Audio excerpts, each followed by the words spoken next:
A very good evening to all of you and Shubha Navvarsha. Those of you who are not aware, on 15th April 2026, Bengalis celebrated their new year just like any other community celebrates it on Gudi Padwa, Diwali according to their own customs, traditions. Now, this the very idea, tradition, customs comes from sociology, right? But how did sociology emerge? What was the need of a discipline of sociology? And what were the reasons behind it? There were intellectual ideas as well as material ideas. Let us start with the intellectual ideas. What does uh, come to your mind when we say about intellectual? Like many people who are very learned, very knowledgeable, discussing, debating around, right?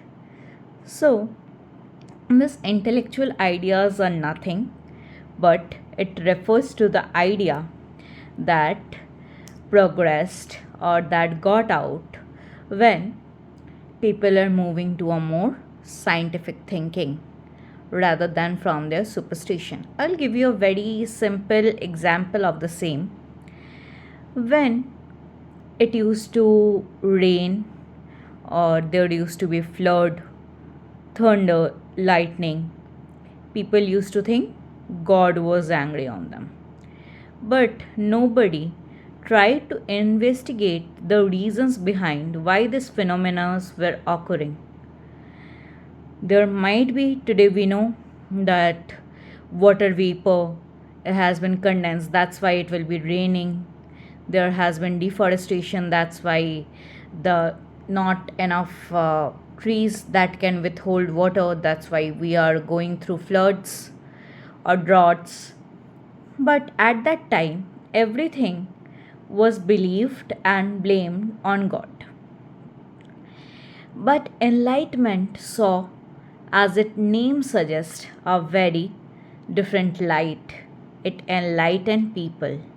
It enlightened them with the new knowledge that science, reason, thinking are the main heroes that a society can progress, and if one wants to progress, one must not avoid it, but rather they will have to take the help of the same. There were thinkers like J. Jacques Rousseau, Voltaire, Karl Marx, and many more who came forward to propound what we call sociology today.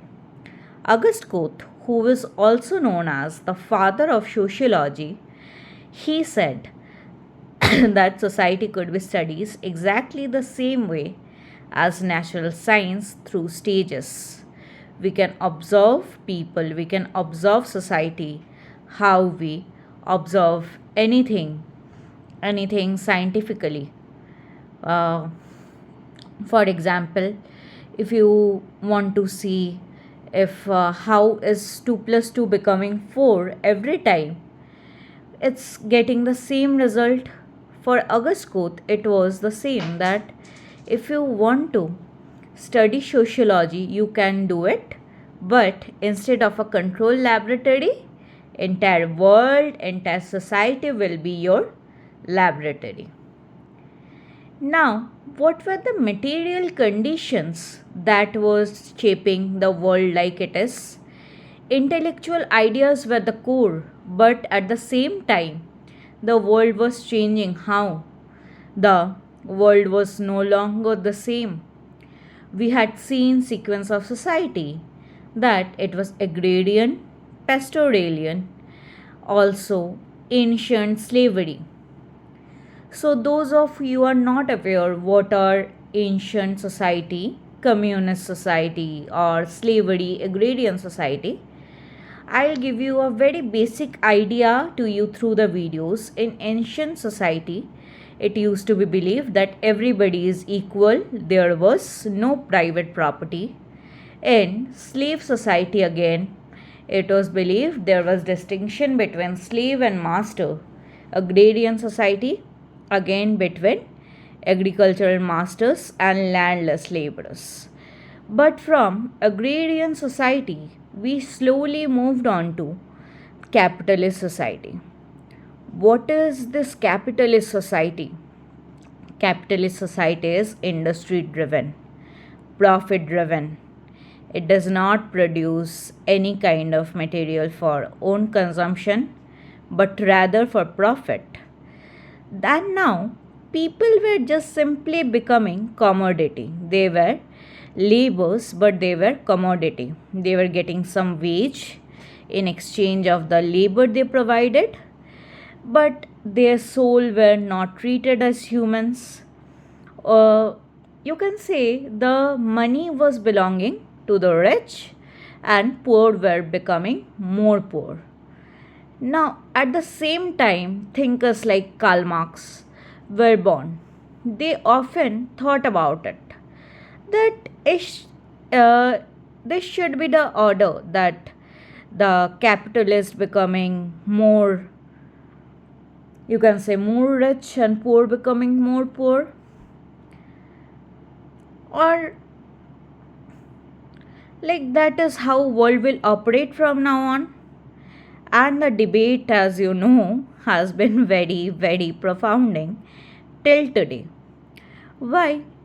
Because we have seen very few people, like it can be treated as exceptions, that when people from very low strata goes higher places in life to achieve something remarkable. Rather, it is अमीर बनते जा रहे हैं और गरीब बनते जा रहे हैं ना. So now, when it's clear, also one more revolution that shaped the course of history, of course, French Revolution.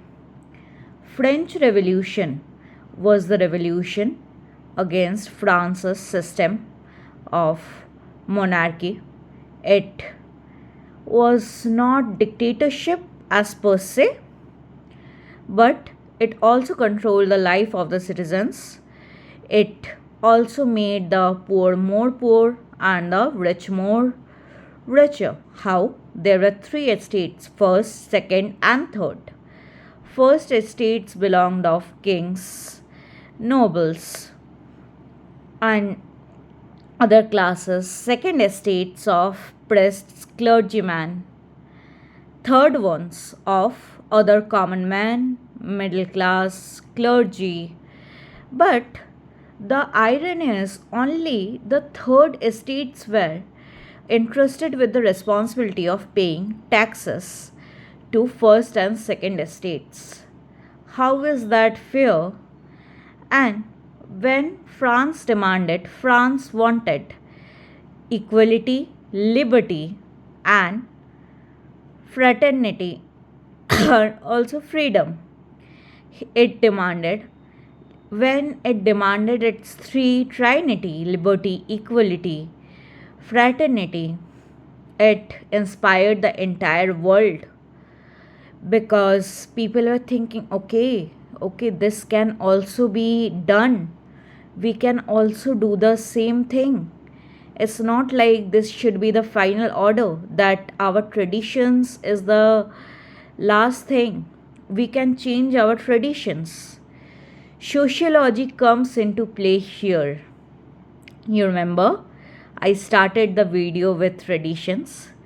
So now, unless you challenge your tradition, unless you define your tradition, your customs, your system, you are not in for a challenge as much, right? So, French Revolution, Industrial Revolution, along with Enlightenment as the main intellectual idea, established or pushed the thinkers to establish sociology as a discipline. They wanted to study society at large, not only society. Please remember, what exactly of society? Social structures of society and the social relationships that persisted in it.